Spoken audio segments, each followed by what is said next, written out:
Hello, and welcome to show number 2319 of Eyes on Success, a weekly program covering a wide variety of topics of interest to people with vision loss.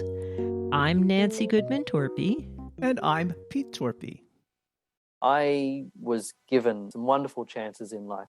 I was born with a lot of medical problems and also blindness as well. And so I've had a lot of help from the medical system, my parents, my teachers. I've been extremely lucky with what I've been given. But I understand that there's many around the world who aren't so lucky. And I just I really felt that I could do something about that. And today's guest has managed to make some major contributions to people around the world, despite all of those difficulties. Mick Curran was the founder and first developer of NVDA, the non-visual desktop access screen reader that was first released in 2006 and continues to be used by more and more people around the world. We'll talk with Mick about the ongoing development efforts of NVDA, including the active community involvement and feedback-driven approach that continue to shape the future of this free and open source software. But first, for our tip of the week. This week's tip is some good advice from Mick Curran about getting help using NVDA. How to find help with NVDA if you're stuck. You can always go straight to, so press NVDA plus N to get to the NVDA menu, and then help, and then there's a myriad of help options there, including our free user guide, which is inbuilt into NVDA and goes through all the options and different things in NVDA. But if you want further, more sort of tutorial type assistance, there is several training modules for NVDA that are also for purchase from our website. Support for Eyes on Success is provided by nsite.org, nsite.org,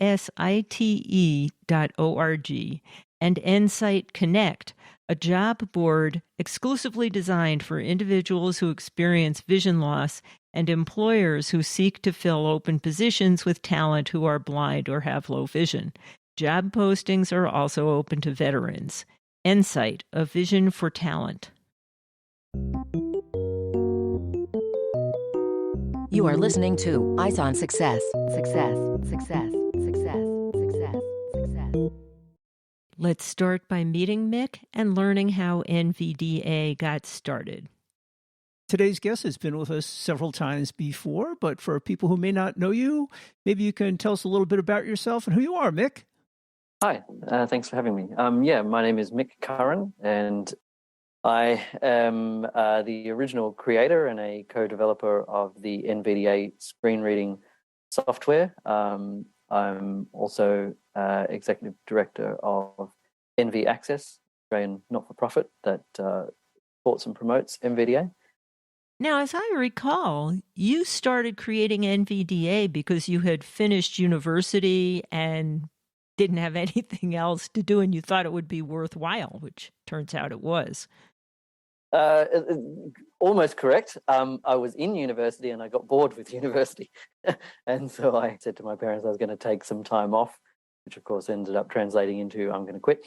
But I think it was really just the fact that I'd been at school for 14 years plus a few years of university or whatever it was. 14 years, and I just sort of really felt that I wanted to go out into the community and do something meaningful. I just sort of had enough of education. I was also struggling a little bit. I enjoyed education, especially university. I found that sort of almost more interesting than school, of course, because the lecturers and people were sort of, I guess, more engaged and more interested in what they were teaching. But at the same time, though, as many blind people would understand, I'm sure, it is a very big struggle to go through university with all the preparations you have to do in terms of talking with lecturers and getting materials in the appropriate formats. And then above that, for me, I also have some extra mobility issues in terms of, like, I have a pretty acute scoliosis, back issues and things. And so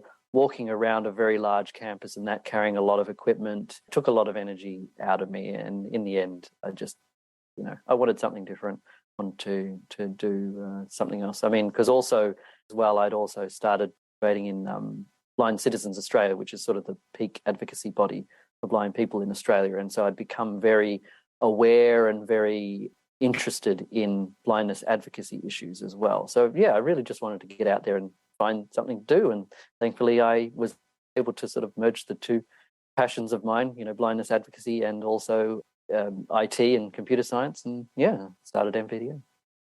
And so this program benefits not only you, but people around the world. NVDA has really grown to be quite a screen reader that many people around the world are using these days. Yeah, it's used by around about 200,000 people around the world, thereabouts. It's a little bit hard to get actual statistics because, not everyone is connected to the internet every day. But, it's roughly around that. It could be higher, especially we certainly know it's making a huge difference in developing countries, especially places like India. It's used immensely there. So, yeah, and I had absolutely no idea back at the start that it would make such an impact. Again, as you said, I did it mainly to help myself at first. And I thought that, if it helps some other people, that's a good thing, of course. But, I had absolutely no idea. But when people started contacting us, asking us to, whether they could translate it into various languages, etc., it was quite amazing. Support for Eyes on Success is made possible in part by our corporate partners. Find out more about partnership opportunities by sending an email to hosts@eyesonsuccess.net. This week's focus topic is NVDA, or Non-Visual Desktop Access Screen Reader. Well, Mick, you started this project about 10 years ago, and it was basically just you and Jamie Tay, who we'll actually be speaking to next week on the show. And I always wondered at the time, with just the two of you working on it, what would happen if either of you decided not to do it anymore? And then Jamie eventually left to work at Mozilla, and I thought, oh my word, what's going to happen? But that isn't the way it turned out. It kept on going. You found a lot of other people to contribute, didn't you? Yeah, so it actually started 17 years ago, way back in 2006. It's been a really, really long journey, but a rewarding one. But yeah, there is a very big that everything, could fall apart if both Jamie and I were no longer around or, lost interest in the project. I'm sure that will never happen. I mean, as you can see, even Jamie's still very much embedded and interested in the project, and so am I, obviously. But yeah, right from the start, we made a very conscious decision to make it open source, which means that people around the world can contribute to the code or to the documentation or different ways that they can help out. And we always say that NVDA is by users for users. It's more than just a piece of software; it's a community movement, and there are many, many people who contribute to NVDA.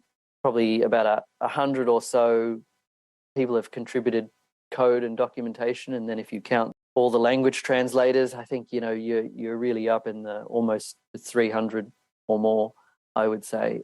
Wow!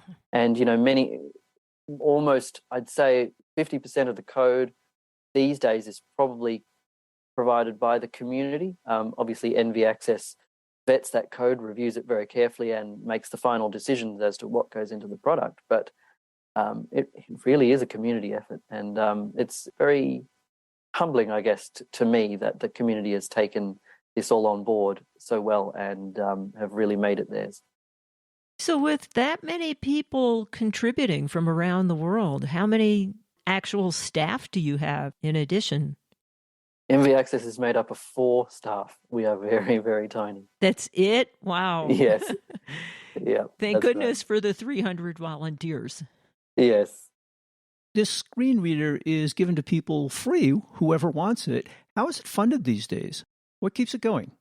Yeah, we have wonderful support, obviously, firstly, from our donors. So people who use the product, we ask them nicely if they may consider donating, and many do, which is really wonderful. And of course, we're trying to make ourselves a little bit known in the wider public sphere as well, in terms of asking the general public for donations, because, as I mentioned, we are an Australian registered charity. So people, certainly in Australia can make tax deductible donations. Donations from anywhere in the world, but at least under Australian law, tax deductible. But also where we probably are supported the most is through large tech corporates, mostly in the US. So, for instance, Microsoft, Google, and Adobe have all been wonderful supporters of us and have provided very significant funding so that we can continue doing what we do. And obviously they like what we do, and it's within their interest to make sure that there is a free product like ours out there, because obviously they want to make sure that blind people can use their free services without having to pay thousands of dollars for a commercial screen reading product. But also in return, we also provide these companies with consulting on the accessibility of their own products as well. So, it works out quite well. It sounds like NVDA is on quite a solid foundation these days then, and there shouldn't be any worries about the future, for sure. Definitely, yeah. No, I think it's a very, very healthy project at the moment, and as I said, there's a wonderful community around us, which I think that they wouldn't let us crumple away. They would, too many people care about it. And you've come a long way over that time.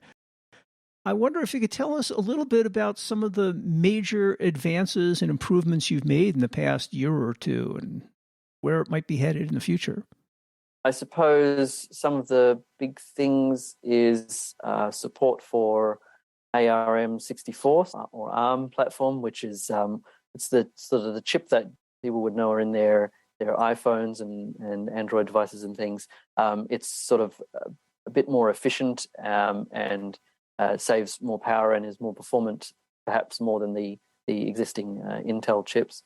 So there's a lot of smaller Windows tablets and things moving over to this new architecture, and so NVDA needs to support that. So over the last year or so, we finished off that work. We'd started actually doing this back in 2017 or something, I think, with some support from Microsoft.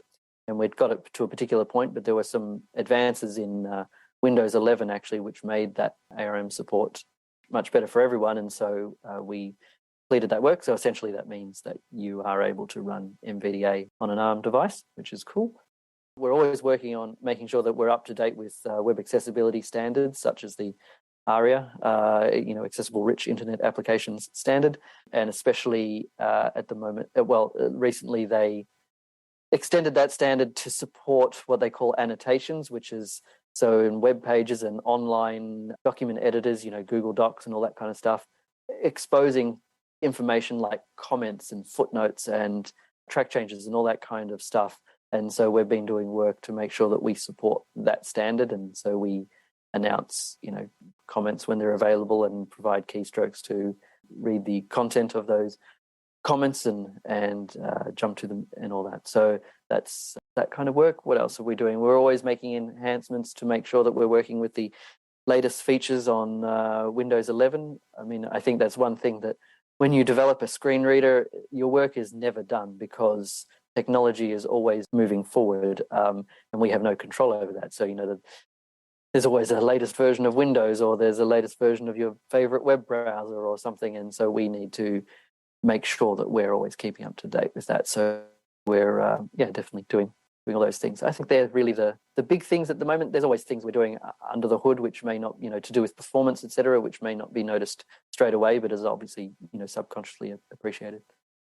So NVDA in its basic form supports all the tools that most users are likely to use. Yeah, I mean, everything from a web browser like Firefox or Google Chrome or Microsoft Edge to word processors, whether that be Microsoft Word or Google Docs or and other Office products like Excel and PowerPoint and Outlook. Anything for a blind person to be independent and productive, whether it be just to socialize or do their schoolwork or be in the workplace. Now, I'm mostly familiar with JAWS that I've been using for a long time, which is another commercially available screen reader. And they have the ability for users and other people to write scripts to customize how certain applications might work with a screen reader. I take it the equivalent thing in NVDA is what you call add-ons or plugins? Yes, add-ons. Yes. So I think we've had add-ons since about 2012 or something, if I remember rightly. And they seem to be very popular. There's, it's probably more than 100 or so well-known add-ons for NVDA, and I'm sure there's more around the world. And that's great to see the community getting on top of that. But we're trying to every day make that experience easier and for add-on developers.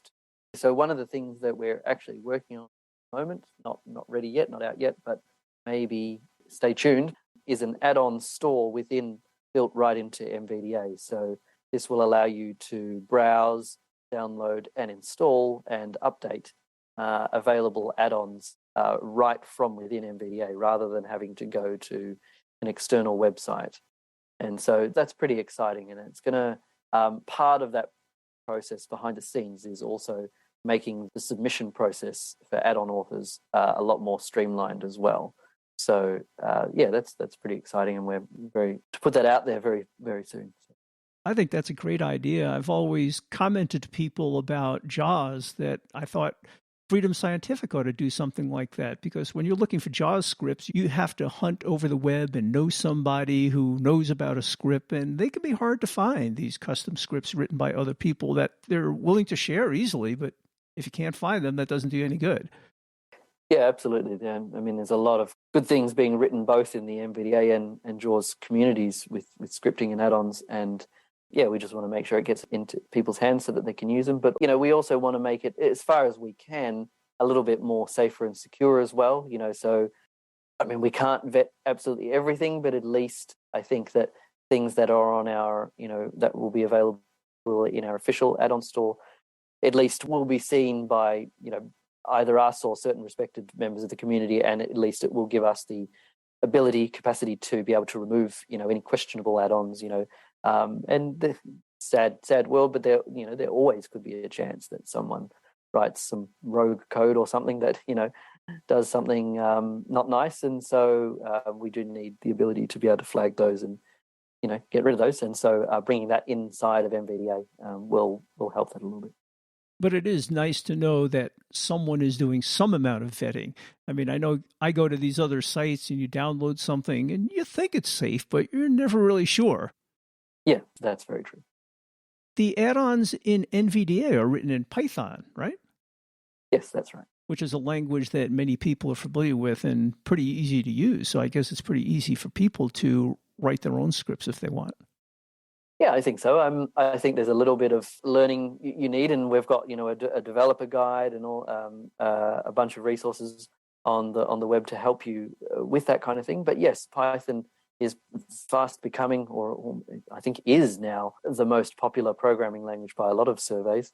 Certainly, it's used greatly in universities. It's certainly really replaced in many courses where they may have in the past taught, say, Java or even C++. They're now teaching students Python. It's just because it's really fast to code in. It's quite easy to understand, but it's also so powerful, especially in sort of the data science domains and things like that as well. So, I mean, there will always be a need for the lower level languages. Of course, if you're doing real hardcore computer science or something, then obviously you're going to learn C++ or something like that.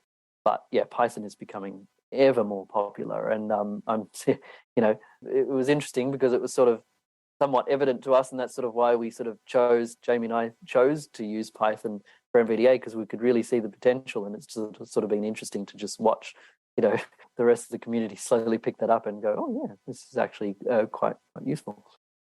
Did you yourself have any formal training in Python or any other programming languages?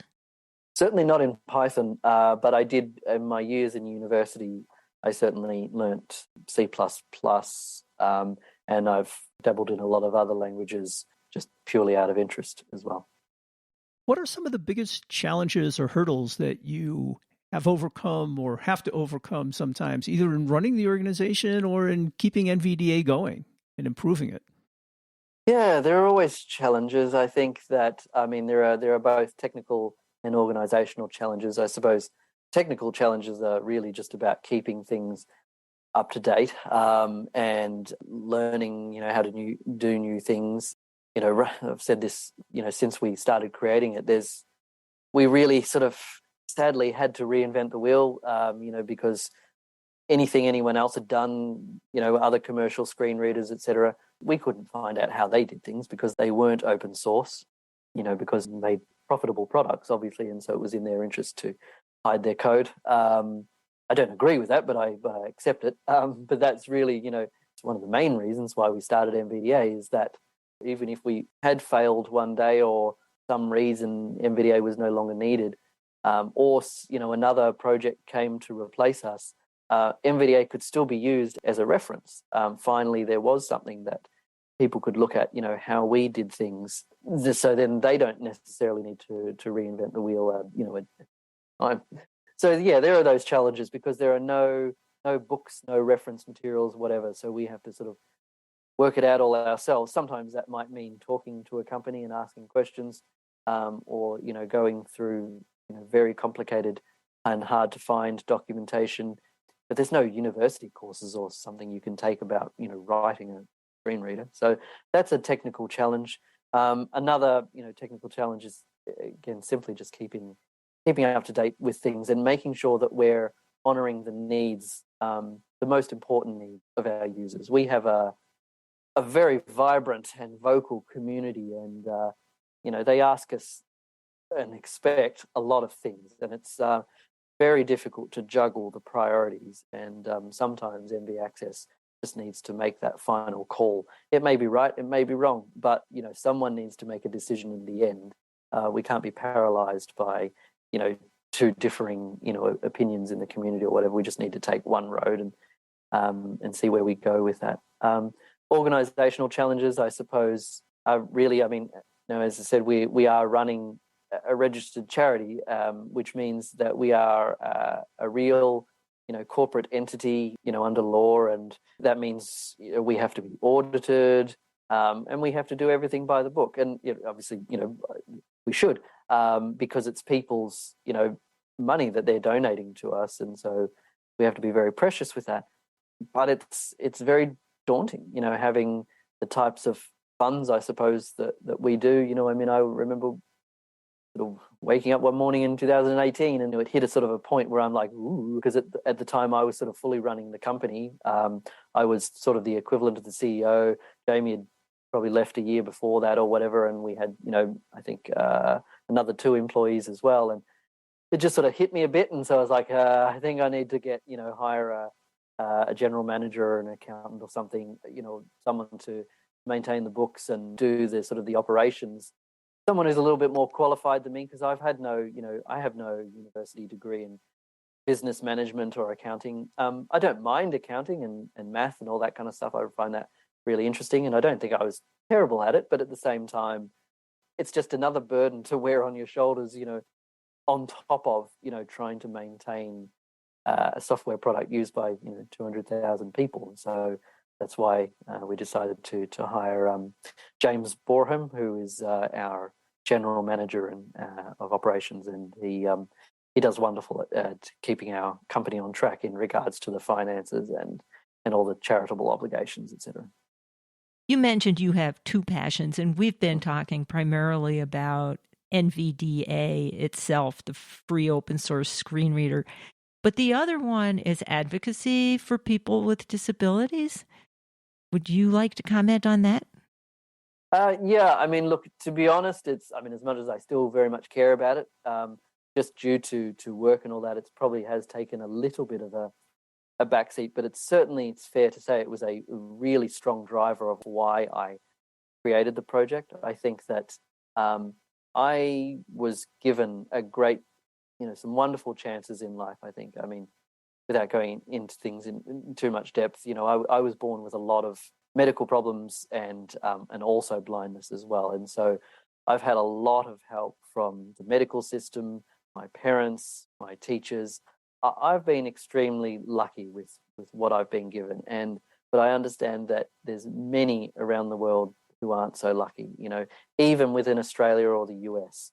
I think that people like Jamie and I have been given a lot of opportunities, grants to get equipment at school so we could, get through our education and things. And other kids weren't so lucky. And so that was very apparent to me early on. I just I really felt that I could do something about that, whether it be through creating NVDA or whether it be just sharing my knowledge, tips and things, to get through school or find a job in the workplace, etc. I'm very passionate, making sure that blind people have all the tools they need to contribute to society.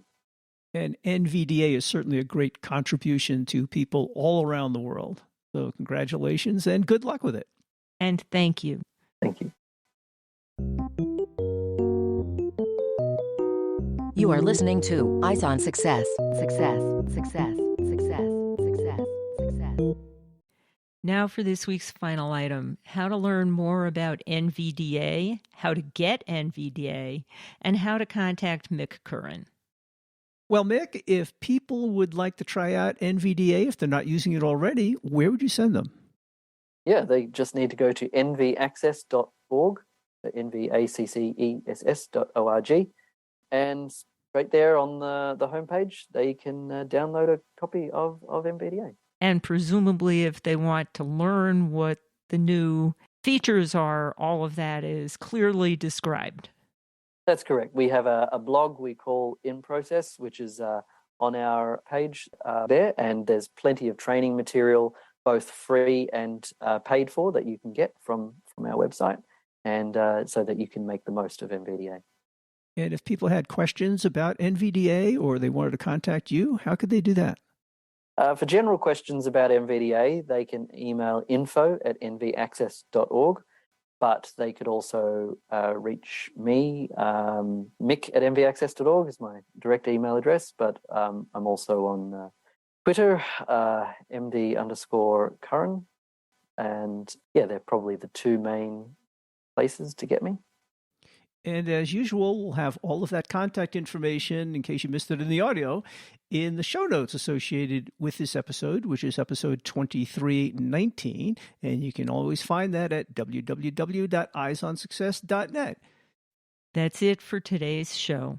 Next week on Eyes on Success, we'll be talking about Firefox accessibility. Accessibility has always been an important factor in the development of the Mozilla Firefox web browser. We'll speak with Jamie Tay, technical lead for accessibility at the Mozilla Foundation, about recent improvements to both the accessibility and responsiveness of Firefox for those using screen readers as well, and how that work is done. And as most of you know, Jamie was one of the early developers, along with Mick, on NVDA. So we hope you'll join us for that episode next week. You've been listening to Eyes on Success, hosted and produced by Nancy Torpey and Peter Torpey. You can access the full archive of previous shows, subscribe to the podcast, and much more by going to our website, www.eyesonsuccess.net. If you have questions about anything you've heard on the show or have suggestions for future shows, send an email to hosts@eyesonsuccess.net. Thank you for listening and have a nice day.